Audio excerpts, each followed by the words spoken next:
Praise the Lord. இந்த வீடியோவை பார்க்கிற என் அன்பு சகோதர சகோதரிகளே, ஆண்டவராகிய இயேசு கிறிஸ்துவின் நாமத்தினாலே உங்களுக்கு என் அன்பின் வாழ்த்துக்களை தெரிவித்துக் கொள்கிறேன்.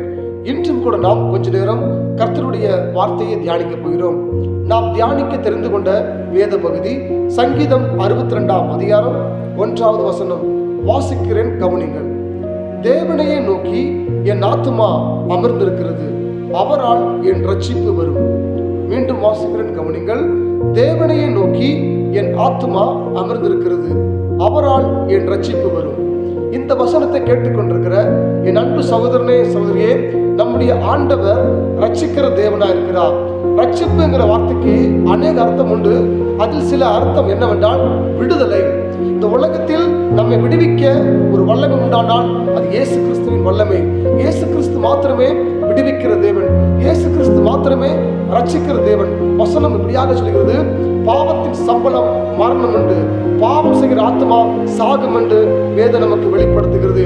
இந்த உலகத்தில் பாவம் செய்த மனுஷனை, பாவம் செய்த ஆத்மாவை ரட்சிக்க ஒரு தெய்வம் உண்டானால் அவர்தான் இயேசு கிறிஸ்து.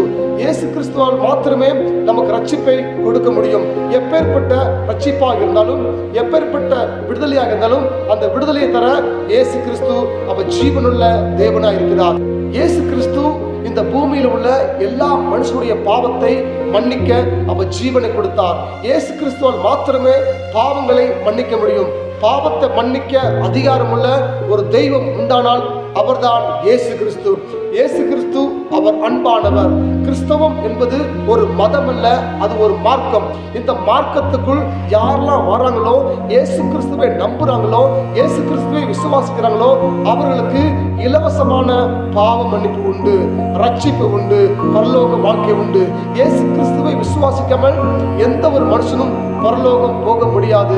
இயேசு கிறிஸ்து மாத்திரமே பரலோகத்துக்கு செல்லும் வழியாக இருக்கிறார். இயேசு கிறிஸ்து உங்களை மிகவும் நேசிக்கிறார்.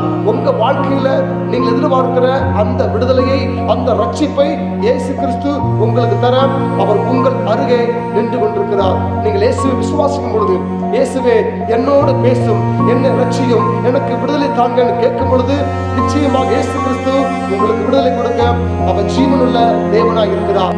இந்த செய்தியை கேட்டுக்கொண்டிருக்கிற உங்க வாழ்க்கையில எப்பேற்பட்ட விடுதலை தேவையாக இருந்தாலும் அந்த விடுதலையை இயேசுவிடம் கேட்கும் பொழுது இயேசு கிறிஸ்து உங்களுக்கு அந்த விடுதலை கொடுத்து உங்களை சமாதானப்படுத்த அவர் ஜீவனுள்ள தேவனாக இருக்கிறார். ஒருவேளை உங்களுக்கு வியாதியா இருக்கலாம், அந்த வியாதியிலிருந்து இயேசு கிறிஸ்து உங்களை சுகப்படுத்துவார். இயேசு கிறிஸ்து உங்களை ரட்சிப்பார், உங்களை விடுவிப்பார். நிச்சயமாக இயேசு கிறிஸ்து உங்க வாழ்க்கையில அற்புதங்களை செய்வார். இந்த செய்தியை கேட்கிற நண்பு சகோதரனே சகோதரியே, இயேசு கிறிஸ்து உங்களை ரட்சிக்க உங்கள் அருகே நின்று கொண்டிருக்கிறார். இயேசுவை விசுவாசிங்கள். இலவசமான ரட்சிப்பை, இலவசமான பரலோக வாழ்க்கையை பெற்றுக்கொண்டு சமாதானமாய் வாழுங்கள். கர்த்தர் இந்த வார்த்தை மூலமாக உங்களை ரட்சிப்பாராக, உங்களுக்கு சமாதானம் கொடுப்பாராக. ஆமென். God bless you.